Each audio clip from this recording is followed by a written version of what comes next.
Hello. Is that? Today I'm gonna walk through how I made some antipasti bread. It's really delicious and it makes a really good addition to like fancy dinner, and also a really good addition to I just need to eat all of the stuff from the Mediterranean bar at once in one bite, just all of it. I linked the recipe that I roughly followed below, but the recipe comes from Wegmans, which is a store, so obviously they have you buy all their store brand stuff, and it also assumes that like the Mediterranean bar is open. Obviously it's not lately. So I just got prepackaged versions of everything, and they all worked just as well as the not prepackaged stuff. So, you know, just find the right flavors roughly. I didn't buy the pizza dough pre-made because I forgot, and I decided to roast my own garlic. A couple of other ingredient notes before I start walking through this whole process. I bought the wrong kind of olives, so I had to cut around the olive pits, make sure there are no pits in there, which would mean that they are pitted olives, which it doesn't sound right. I also substituted the roasted tomatoes for just sun-dried tomatoes because that's what was in a jar in the aisle next to all the other stuff. So a bonus recipe for pizza dough and for roasting garlic in this video. If you want to skip those and just go to how to actually assemble this bread situation, you could just skip to whatever timestamp I put somewhere on this screen.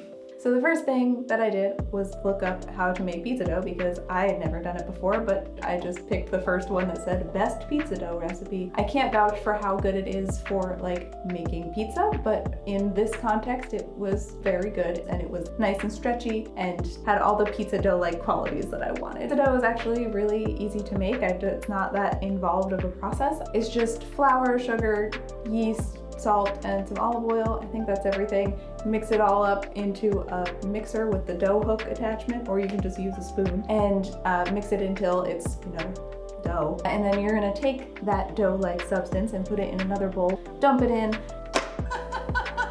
cover it in a towel, and just tuck it in real quick so you can make a little dough, and just leave it on the counter for about 30 minutes. Then I put it in the fridge because I wasn't going to use it for another couple of days. In hindsight, I probably could have just put it right in the fridge and had the same effect, but you know, well, that was doughing its thing. I roasted up some garlic. There's no reference recipe for this. I mean, I'm sure you can find one online, but basically I just peeled off the outer layer of the papery bits, broke it apart so it's, you know, loose collection of cloves, put it on a piece of foil, covered it in olive oil and salt, and then made it a little foil tent and put it in the oven at 400 degrees for like 40 minutes. To be completely honest, I didn't set a timer. I just kind of followed my nose, and when the house started to smell really tasty, I checked on it and it was done, so I took it out. If you are impatient and you skipped ahead to just assembling the bread, then congratulations. This is a good time to set your oven to 350 degrees, which is the recommended number of degrees at which to bake this bread. The first thing I did was take the dough ball and grab a little bit of extra flour and just kind of roll it up so it was a smooth-ish, non-sticky dough ball. I took a bench scraper, so a spatula or a like butter knife, or, you know, just rip it. Anything to get it into 4 roughly equal pieces. Take those pieces and roll them into kind of log shapes, and then divide those logs in half 3 times so you get like 8 pieces, 8 little bits of dough per log, and then just roll them up into little balls.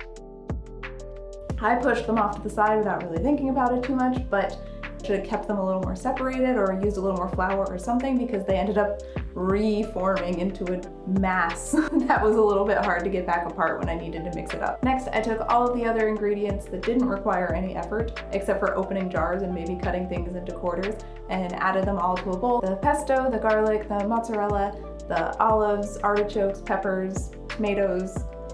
Is that it? I think that's it. I mixed everything up right in there with my hands. A spoon probably would have been a more elegant solution, but grate some cheese into the bottom of your bundt pan. Your pan. I forgot to mention you should grease the pan. You could also use a loaf pan, I'm sure, or any other kind of pan of roughly this size. I just thought this one looked cool, so I used it. Add all of the dough mixture to the top. You can like kind of smoosh it around to make it roughly even, because it's not batter, it's not gonna spread around on its own. You kind of gotta zhuzh it into the right direction. But once you do that, you're gonna put it into your hot oven for 50 to 55 45 minutes. Full disclosure, I didn't time this because I was also roasting something else at a different temperature, so I just threw it in and hoped for the best. That's pretty much it. It just went by so fast. Once it was done, I put it on a plate and then it was just gone. It was like so good. Anyway, you can find everything linked below. The pizza dough, the antipasti bread, that's it. It's a great addition to like a fancy dinner party if those ever exist again. Or if you just, want something delicious to stress eat. I'm really terrible at outros, but thanks for watching. I hope this was helpful to you and that you go ahead and make some delicious snacks of your own to enjoy. Bye. Oh no, it's still recording. Ah!